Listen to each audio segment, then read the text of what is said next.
সবাই ভাবে পৃথিবীর সবথেকে খারাপ সিচুয়েশনে আমিই আছি।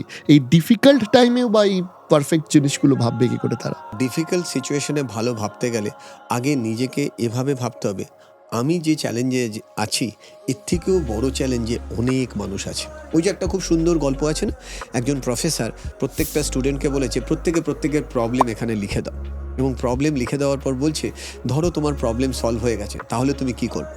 সবাই খুব খুশি। এবার প্রফেসর ওই কন্টেনারটা নিয়ে সবার হাতের সামনে ধরেছে যে যে কাগজটা পাচ্ছে তুলে নাও। তারা কিন্তু জানে না কি কাগজ তুলছে, তারা তো কাগজ দিয়ে দিয়েছে, তারা ভাবছে অন্য কোনো কাগজ তুলবে। তোলার পর দেখছে একজনের প্রবলেম অন্যজনের কাছে গেছে। কারোর ক্ষেত্রে দেখা যাচ্ছে সে লিখেছিল আমার কাছে টাকা নেই, তার কাছে গিয়ে জুটলো তোমার কাছে দুটো পা নেই, তো বলছে আমার এর থেকে ভালো আমার টাকা নেইটা ঠিক আছে, আমার পা নেইটা দরকার নেই।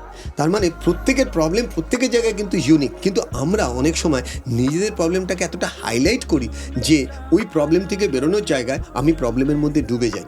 যে কারণে বলা হয় when you inside the problem, inside the challenge, you never find the answer, you have to go back। মানে খুব সুন্দর একটা এক্সাম্পল আমার এক টিচার একবার দিয়েছিলেন, 20 ফুট বাই 20 ফুট একটা হোর্ডিং, যেটা হয়তো অনেক ওপরে লাগবে, ওই হোর্ডিংটা নিচে নামানো আছে।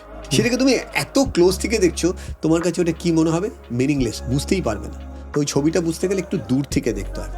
মানে কোনো প্রবলেমের ভেতরে থেকে ওর মধ্যে সলিউশন খোঁজা যায় না, এই জন্য এটাকে ফর্মুলায় বলা হয় first person view to third person view.